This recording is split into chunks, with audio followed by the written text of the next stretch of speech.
Rappeler une chose, chaque jeune aura un financement de 40 millions. Alors, merci beaucoup Lamine pour cette opportunité et merci à ceux qui nous suivent. Et le grand concours jeune entrepreneur a pour objectif de lutter contre le chômage des jeunes et la migration irrégulière. Donc cette initiative, nous l'avons démarrée depuis 2018 et nous sommes partis d'un constat très simple. Nous, en tant que jeunes, on avait eu la chance d'avoir le travail très tôt. Mais vous savez, chaque année, il y a des milliers de jeunes qui sont déversés sur le marché de l'emploi. Et donc, il y en a soit qui sont absorbés par l'État, mais il y en a aussi qui décident de se lancer. Et si vous regardez même les statistiques de la Banque mondiale, dans les années à venir, vous avez les citoyens âgés entre 18 et 35 ans, 80% de la population africaine vont se lancer vers l'entrepreneuriat. Donc nous, on a anticipé à l'époque, on a lancé dès en 2018 la première édition qui a couvert les 8 régions administratives de la Guinée. Donc chaque année, nous lançons un appel à candidature pour des jeunes qui sont dans le secteur agricole, qui sont dans le numérique, qui sont dans l'élevage, la pêche et l'entrepreneuriat social. Donc après, imaginez, en 2 semaines, nous avons 1500 jeunes qui postulent. Sur 1500.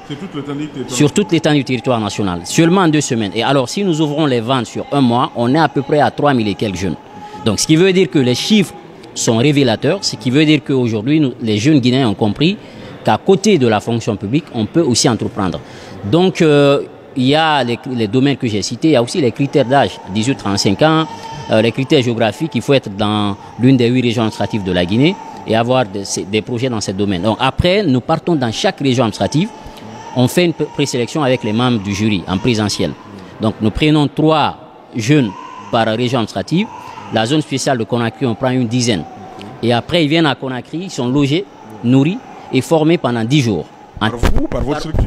Par notre structure, avec l'appui du gouvernement, des institutions partenaires, mais aussi du secteur privé. C'est important de le préciser.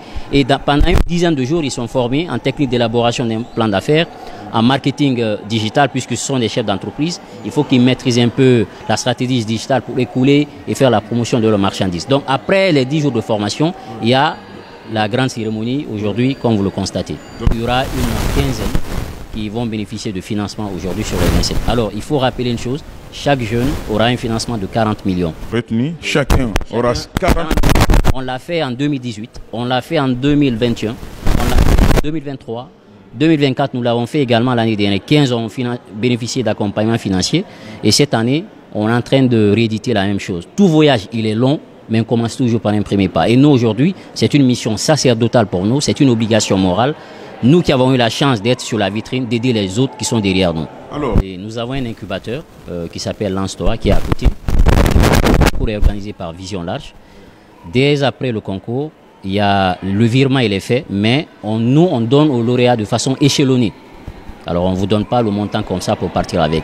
On regarde votre business plan, on débloque en fonction de l'évolution. Donc, il y a le reporting qui est fait, des rapports sur le terrain, avec les bailleurs de fonds, avec notre équipe, qui font des descentes sur le terrain pour constater est-ce que là où il était, est-ce qu'il est en train de réaliser, parce que ce qui est important sur ce concours, ce n'est pas que le financement, ce n'est pas que la formation, c'est l'impact.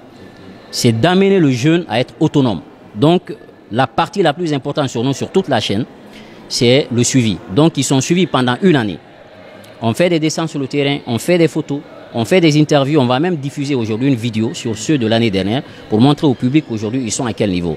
Donc, après 1 année de suivi, alors on se dit que le jeune, il a absorbé le financement et qu'il peut continuer à voler de ses propres ailes. Maintenant, après, nous, ce sont nos lauréats, on a un groupe qu'on crée et ça devient une communauté. Donc nous les suivons s'il y a d'autres opportunités, hormis le concours, pour des voyages, pour d'autres projets, on les fait bénéficier. Donc c'est ça en fait la vision aujourd'hui. C'est des jeunes soit qui sont à la phase d'idée ou qui ont déjà 3 ans sur le terrain. Donc ceux qui sont à la phase d'idée, ils viennent avec des prototypes. Il y en a aussi qui sont dans le secteur agricole, qui ont des projets qui sont pertinents, qui ont une rentabilité économique assez conséquente. Donc on les donne un fonds d'amorçage pour commencer, 40 millions. Il y en a aussi parmi eux qui ont déjà 3 ans, qui sont sur le terrain, qui sont formalisés, qui ont une rentabilité, qui viennent, qui nous disent « Moi, je postule pour avoir un équipement ou pour accélérer un peu l'entreprise. » Donc lui aussi, il vient, il a les 40 millions, il est suivi, il se développe. Maintenant, aujourd'hui, notre lutte, c'est quoi? C'est une sorte de plaidoyer auprès de l'État guinéen. Parce que les banques, nous, on ne va pas faire un procès aux banques. Les banques primaires ne sont pas créées pour accompagner les startups. Non, ils sont créés pour accompagner ceux déjà qui ont une forte rentabilité, qui sont des institutions, de grandes institutions. Il faut créer aujourd'hui soit une banque des jeunes ou créer un fonds qui va accompagner ces startups-là qui sont soit à la phase d'idée ou soit qui ont 3 années sur le terrain. Parce que ceux qui sont à la phase d'idée, les banques ne peuvent pas mettre leur argent parce qu'il y a assez de risques. Donc c'est à l'État aujourd'hui, avec l'appui des partenaires de développement, de dérisquer ces PME-là. Je pense que c'est fait. Il y a le fonds de garantie, il y a le FONIGE au niveau du ministère de la Jeunesse, il y a le FODA et ainsi de suite. Mais je pense que tout cela, dans une coordination efficace, je pense qu'on peut aider chaque année des centaines de jeunes à sortir un peu